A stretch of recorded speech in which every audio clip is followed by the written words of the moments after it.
What's going on YouTube? This is Rybo at the bench, and I'm here today with another cut or carry knife review. Today looking at the Spydiechef, which I am super pumped to get a chance to see. This is, I'm going to say this is the nicest knife that I have ever outright purchased. This is a knife that I have wanted for a while. I finally kind of bit the bullet and did it, and I have been carrying it for a little while now, and so I thought I would do a review. All right, so quick size checks. So we have a sharpened blade length of 3.5 inches. In the pocket, you're looking at 4.6 inches, so it's not a small knife, although it's fairly thin, so under 0.4 inches thick. And what other measurements do we need to do? Let me do a weight check. This is a titanium knife, titanium frame lock in LC200N.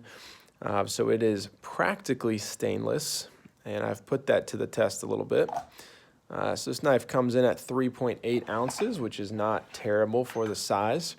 Let me do a quick size comparison. So while I have it on the table, this is the Chris Reeve knives in large and cozy. Let's see, this is your classic paramilitary 2. So you can see it is a larger knife. And let's just throw a Delica on here as well, just so you get an idea. So this is a large knife, and this is a weird knife in a lot of ways. All right, quick overview. So like I said, titanium frame lock, fold over wire clip, LC200N. This is I don't know what you'd call this blade style. This is an interesting blade style. It's kind of sheep's footy, kind of cleavery. It's interesting. And besides that, this is the CQI #2 version, which means it has the ceramic detent ball in there, and it has the coated hardware. So this thing should be as stainless as you can get on a knife. All right, so things that I like about this knife, a lot of things. So number one, the ergonomics. I think the ergonomics are very good. It does not have a forward finger choil. I don't think that it necessarily needs one. I can see it having one if they were to do another version, but I think that this is absolutely just fine. The ergonomics are very good, and honestly, this knife is made to cut. If you think about the way that you're holding this knife with those lines, you're holding the knife and you're clearing the edge. So it really is made to slice and to cut, which is really awesome. Other things that I like, the steel choice is phenomenal. I'd never had any experience with LC200N until this knife, and it has been fantastic. It's held a very, very good edge, and I've had no issues with rust, which I often do. So that I have really, really liked. Other things that I like, fold over clip, I absolutely love. I'm a big fan of Spyderco's wire clip. I think that this one is nicely done because they've kind of matched the titanium look. So I think that's really awesome. And I think it carries really, really well. So if you look at this guy in the pocket, you can see that this clip is canted in such a way that it really tucks a lot of the knife up against the side of the pocket. You combine that with the fact that you have this curvature here, and this is going to sound really weird, but this knife is a really good knife to carry in short pockets. And what I mean by that is, like, in jean pockets where it's very vertical, lots of knives can be carried, right? Like, you can carry bigger knives in jean pockets because they just hang straight down. In short pockets where the pockets are on the side, or I guess dress pants where the pockets are on the side, it's often harder to carry a knife because when you put the knife into the pocket like this, it's kind of going right into the middle of the pocket, especially if it's a bigger knife. I hope that makes sense.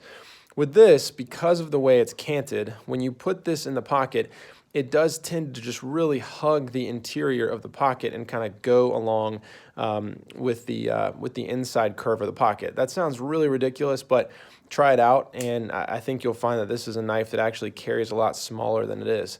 And so that I've really, really liked. Other things that I like, I think the titanium kind of bead blasting is done really well.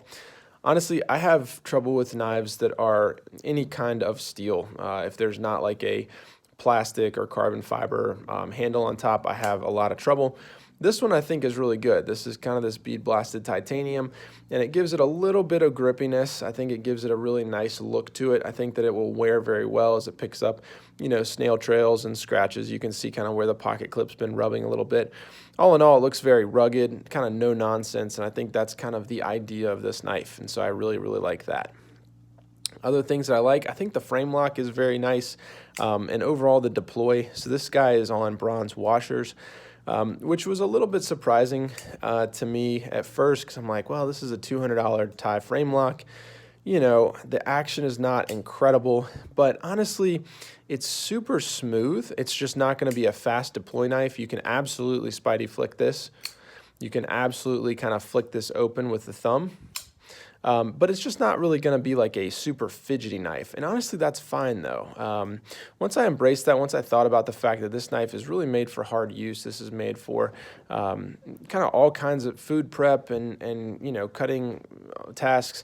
It made sense, right? You want a knife that is you can kind of stand up to the elements and you can just wash it down and not have to worry about it. Ball bearings don't really make any sense at all. So I think bronze washers are the correct choice. And honestly, they're super, super smooth. One of the complaints about some of Spyderco's frame locks is a lot of lock stick. And this one, at least, I do not have any issue with that. This one feels really, really smooth. I have not had any issues, and that's been really, really nice. Honestly, this knife is about as smooth as it can be, although it's never going to be like a drop-shutty knife. I really like the way that it deploys, and I really like the way that it closes. It just closes with a very satisfying sound. So tactically, I think the knife is really, really nice. Otherwise, the design of the knife I think is really, really cool. A lot of little design elements, kind of like you have the cutout here for the opening hole. And then the overall just geometry of the knife. I'm not going to try to pronounce, well, am I going to try? Okay, Sleesh, Swish, Martin Swish, or Martin Sleesh. The designer behind this. His knives are always very recognizable, and this is no different. But you have just what is a very practical blade shape and handle shape here, which is an awesome thing. And so it's a funkiness that I have come to know and absolutely love with Spyderco. But along with that funkiness, you have just real practical features, which is, you know, really, really nice. Let's see, other things that I like. Let's see. Final thing is the blade. This is a kind of blade that really, really gets me. I am, you know, not silent about the fact that I absolutely love like sheep's footy, Warncliffe, like any kind of funky blade, especially one that kind of comes down and doesn't have a significant point. I absolutely love. There's just something about it. I think the utility. This knife kind of has the best of both worlds. You get a decent tip here if you do need to pierce something, but you get what is just a great slicing blade, great for opening packages, just most tasks a blade like this can handle. I love big bellies on blades. I like a good thick spine back here, although it makes it, you know, not something that's the absolute sliciest thing that you'll ever see. But honestly, it's a very just all-around good use blade, and so I really like that. The other thing that's been surprising about this blade is the fact that I've used this for meal prep many times, and this blade is an excellent spreader. So if you think about just an everyday carry knife, and a knife that can really do a lot of different things. This knife just has it all. I mean, it's not too thin down here by the tip where you still have just a lot of material here that you can use to spread, that you can use to slice through things.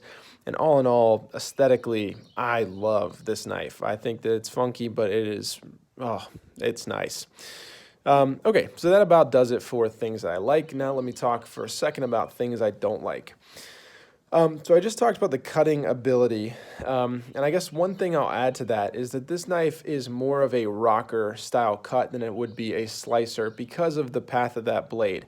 You have a tip here leading to a larger belly, and so one thing that you may notice as you are slicing with this knife is if you're cutting through an apple or cutting through bread or cheese or something like that, you will tend to hit that bottom of the belly maybe before you've actually finished cutting through something. So if you're imagining cutting through something like this, and you kind of go down here like this, and I'll try not to cut my finger, you'll notice that the back part of the blade has not come down yet, and you may have edges of food down here that are not sliced through. That's something that you have to kind of learn to adapt from a traditional style blade like this, and it's something that I can't really describe in the video without sounding ridiculous, so you'll kind of have to try it out on your own. once you get the hang of it, once you kind of get used to it, it's not really a big deal, but it is something that kind of took me by surprise at first. The only other thing that I don't like about this knife is a little bit of a hot spot or kind of an annoying spot right here on the corner edge of this opening hole. So because they have milled this so close to the Spydie hole, which I think looks amazing, if you do use this as a traditional kind of flick deploy like that, you are kind of pushing right up against that corner in order to deploy. And that's not the most comfortable thing in the world, honestly. I mean, you kind of get used to it. You kind of start going out and around, but it is something you have to get used to. It's one of those, they definitely went form over function for that, which, in pretty much every other aspect of the knife, they chose the opposite, so I can't discredit it too much, and, it's not a huge deal, but it is definitely something I noticed, and something that takes a little bit of getting used to. So this is a fairly short review, especially for a knife that has been so highly anticipated by myself, but final conclusions are, this is a carry. Now, I will say all that to say, when I first got this knife, I was actually kind of surprised at how basic it was. I was like, really? This is $200 at Spyderco? Like, this is, for me spending this kind of money on a knife I've been looking forward to, I was kind of underwhelmed. But after carrying it and after using it and really spending some time with it, I've just come to absolutely love it. This is a fantastic example of just really basic everything. Basic lock system, titanium, rugged material, an excellent steel, really good blade shape. There's nothing super flashy here, but when you put it all together, it just really, really works, at least for me. So this is a knife that's not going anywhere. I absolutely love this thing. Big fan, although it's not super flashy, and so I can definitely see where it may underwhelm some people. But for me, I've thought it's amazing. I have done everything from slicing apples, cutting bread. I actually cut up an entire chicken with this knife just to kind of try it out. Like, I had a full baked chicken, and I was like, all right, here we go. And I just did the whole thing with this knife. Washed it down afterwards. I've never had to worry about this guy rusting out. This has just been a fantastic everyday carry knife, and it's definitely something that stays in the rotation. So not to sound too much like a fanboy here, but this is a hard carry, and this knife will not be going anywhere. It will be staying in the collection for a long time. Hope you have enjoyed this review, and I'll see you next time.